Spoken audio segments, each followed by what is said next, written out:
Hello golfers, Bryan Pate here. I want to talk about the finish using the PlaneMate. What I have is the chipping band hooked up here with my sand wedge in tow. So I'm going to have a narrowish stance, and then the goal is I have my structured lead arm, soft trail arm.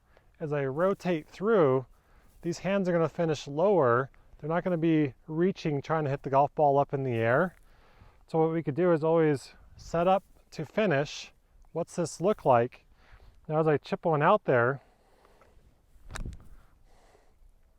you can see where I finished that my arms are on top of my pecs.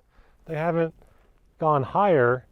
The handle's a little bit lower than the club head is, and I have a little bit of tension on the band where I haven't taken the club and went narrow with the follow through. I still kept it wide, so I have tension on the band. Also the sequence, if I just let the hands move, you can see my body hasn't rotated as much.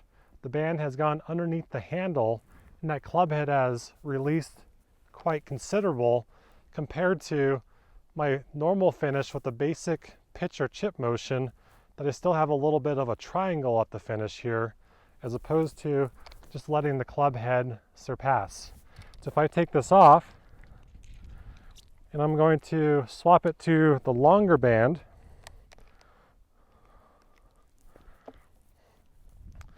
and put this guy on. I'm going to put it on an 8-iron.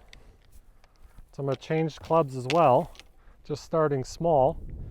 Place another golf ball down on the ground, just on a tee as we're starting. I'm going to place the attachment lower, hook the band to it. Now as I set up to this golf ball, if I just move through the same spot, there's my pitching or chipping motion. As I start adding more speed, this band's going to come through the trail forearm. The handle's going to be lower, the club head's going to be higher. So we're not going to try to raise the handle again with the 8-iron. We're going to learn how to transport the club with the body motion.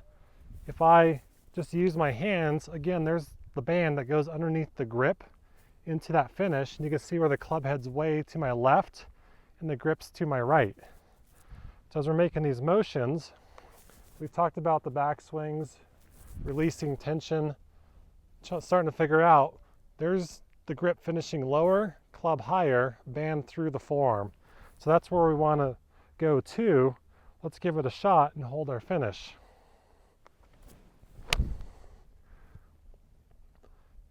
So you can see I hit that spot while I'm holding my finish, which means my body sequence and my arm sequence is correct. If I went with a little bit more speed and just use my hands, you can see the big difference. I get wrapped up with this band as opposed to controlling the band through the finish, more like a 3/4 flighted shot or a Tommy Fleetwood finish. So there's the PlaneMate, talking about the finish and what the finish looks like, depending on if we're doing a small little bump and run, a little bit bigger motion, and then starting to add bigger motions, which creates more speed, what this band's going to do and give you feedback for.